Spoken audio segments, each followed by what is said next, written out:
two triangles, solve your way through it. You're trying to find the value of C, that is the length of AB on the left side. It's part of the first triangle.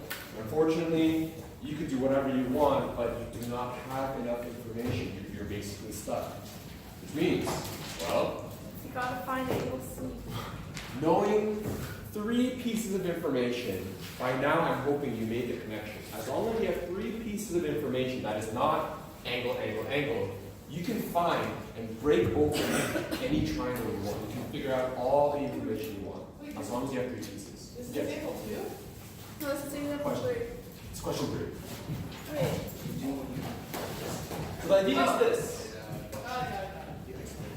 If you want more information on this, we have 1, 2, one more piece of information. Well, we need to look outside of that, right? So this particular question, let me take an opportunity to work backwards. I'm going to look at what I need and start opening it up, stepping one step back, one step back, one step back to see what's around my main focus. In this particular case, looking for one more piece of information, the only thing I see that can help me is this particular angle, because it is indirectly connected to this one. There's a particular theory that's going to be used. Opposite angle. Yes, opposite. Okay. In the very beginning of chapter 7, we learned that if there is an x, this angle and its opposite angle are going to be the same. This angle and its opposite angle are going to be the same. It's just a matter of fact, really. You have 2 lines that are crossing. So you might be asking, Mr. Kim, how do you know that this line is perfectly straight and that line is perfectly straight? In other words, how do you know this is an actual x? Well, it doesn't specifically tell you, but it does say that there is a point B to D that's connected by a line. And there's a point A to E that's connected by a line. So if you read the context of the question, it's basically 4 points on a field and have connected lines together. So you know it's going to be a straight line. Wait, is she standing at C? Yeah. She is standing at C. Okay. So given we have 1, 2, 3, you're looking for an angle which will transfer over to this angle, which will give us angle, side angle, angle, which allows us a matching side angle pair, which allows us to use side Except you don't know that big. angle. Pardon? Except you don't know angle C. Well, so we're going to find it, right? So that is that chain reaction. That is the path that we're going to take. We have 3 sides. We're looking for an angle. You could do 9 squared is equal to 8 squared plus 10 squared. Right, so it would be cosine law. 9 squared as well as angle C are going to be the matching side and angle pair.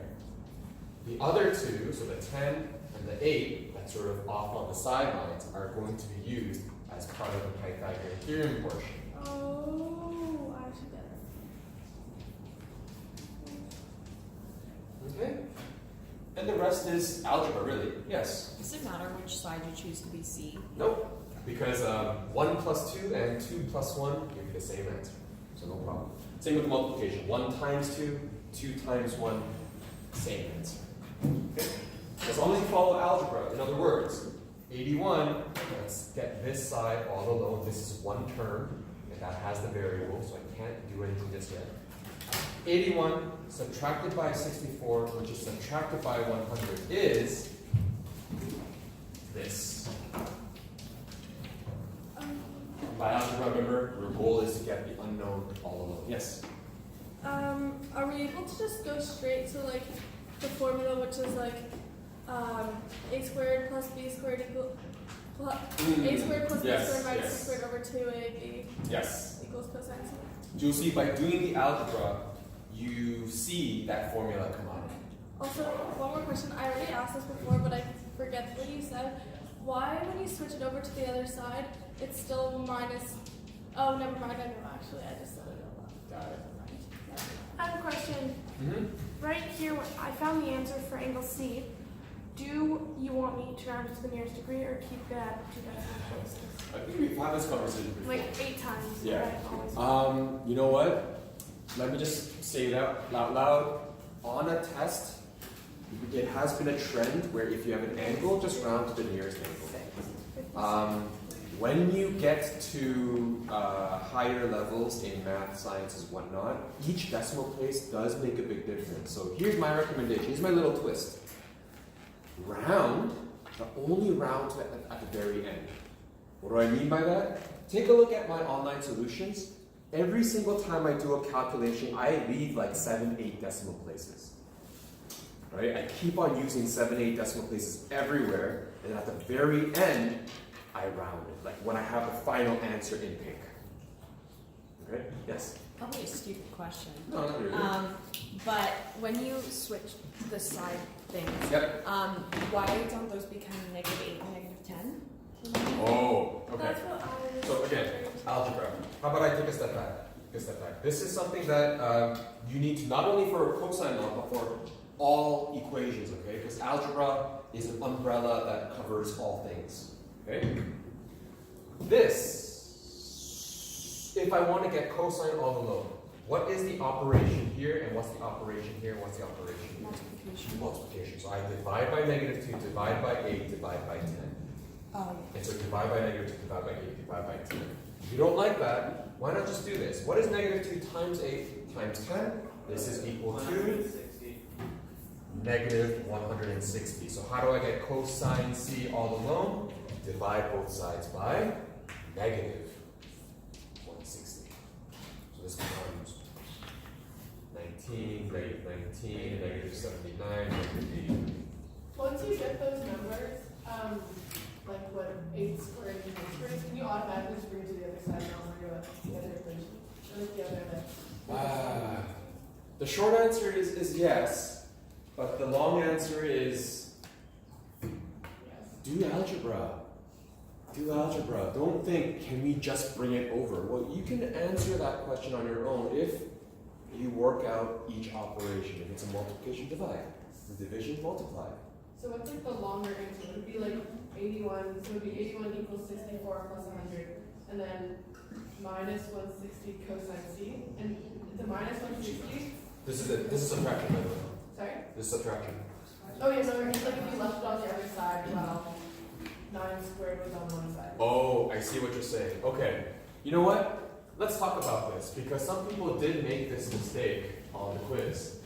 They did 81 equals 64 plus 100 minus 160 cosine C. Wait. And then,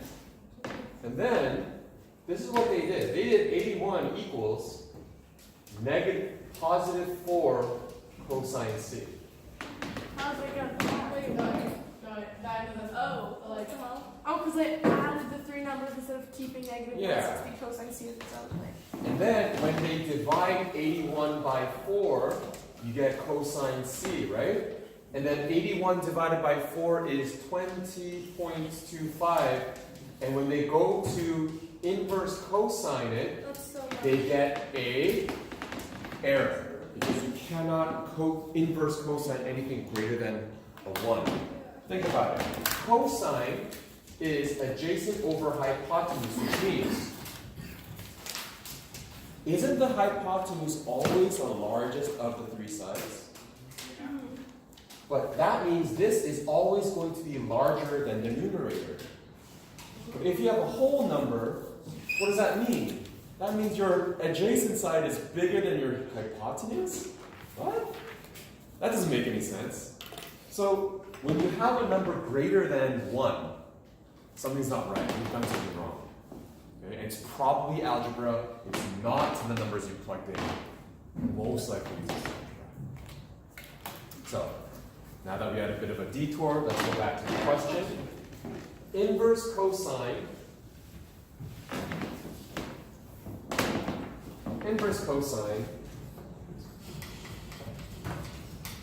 of -83, -160 gives me an angle of 50. It's like rounded to 59 degrees. Okay, that's the same answer? never mind. Try it out. Okay? Try again. 50, I got, without doing any decimals, rounding at the very end, 58.8. So 59, right? yeah. So I'm gonna keep this for now, just because every decimal counts. Every decimal counts. Sure, sure. So the reason why I like to keep one decimal place is 59 makes a big difference in the context of a full circle. The 58.8 versus 58.75 makes a smaller difference. And I appreciate that, yes? And it wouldn't matter, like if let's say one person did the answer for 58.8. No, I would still accept 59. The discrepancy is okay just because the question usually says round to one or nearest whole number, okay? So this being 58.8, we can transfer that and update the picture, 58.8 degrees, and now we have 3 pieces of information. Yes, now you can do sine law. So sine of 72 over 6, or the reciprocal, your choice, is sine of 58.8 over little c.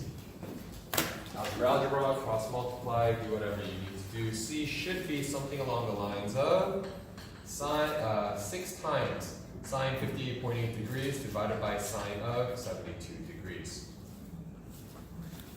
Which I'll get you to practice on the calculator.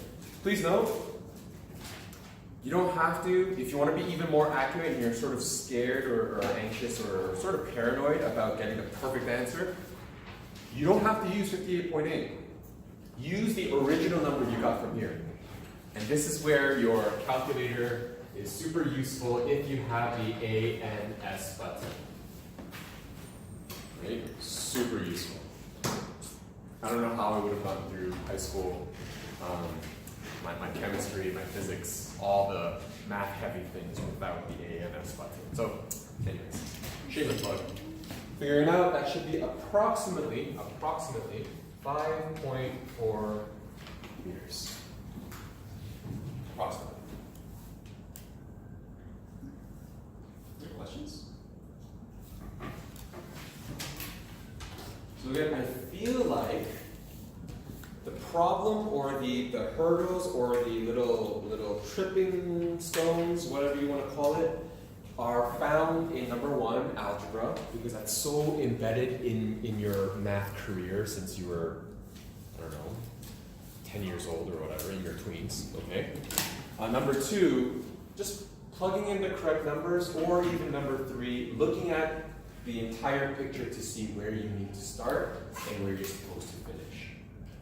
Okay? I'm not going to force my thought process on you. For me, I am the type to see, okay, where am I finishing and where am I coming from? I always go from end to start.